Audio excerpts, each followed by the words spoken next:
A little bit early right now before the service begins, just to walk you around the church a little bit, let you get a view, an old familiar view before we start, and to talk to you about a few things that we're beginning to discuss about how we might begin to come together face to face. So as I walk around, I hope you just enjoy what you're seeing. Well, there's some bare wall. Let me get back up here. I'll tell you what, I'm going to show you your pews.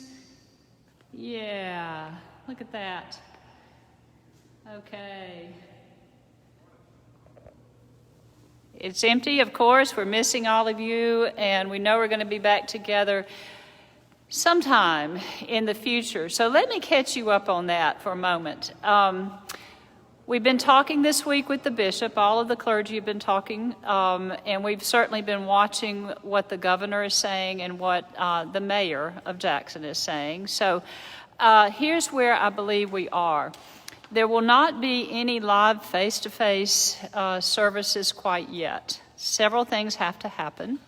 The bishop wants to see a decline in positive testing numbers for 14 days. That's the considered wisdom about that, so we're waiting for that to happen.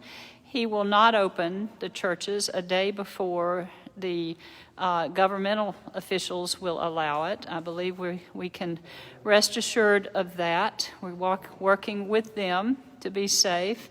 And then the last thing will be figuring out how to do this very safely, which would probably mean smaller numbers, everyone wearing masks, probably bringing your cell phone so that you don't have a piece of paper in your hand to share with someone else or to leave.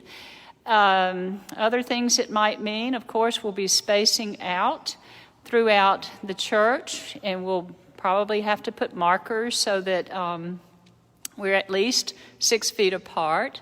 So those are a few things that you can begin to expect when we're able to come back together.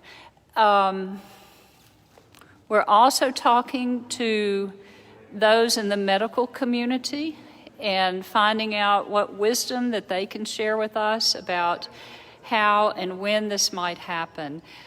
We know that we cannot look for this to happen a day before, I believe we figured at least June 7th, because the city is under stricter orders than the state right now because we have more cases, of course, right here. So what can you be doing right now? Here are 3 things that you can be doing.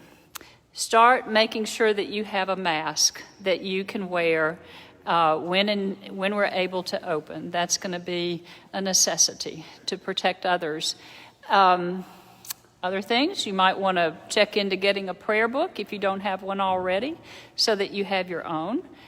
Other things, the last thing is to be safe right now as things begin to open, okay?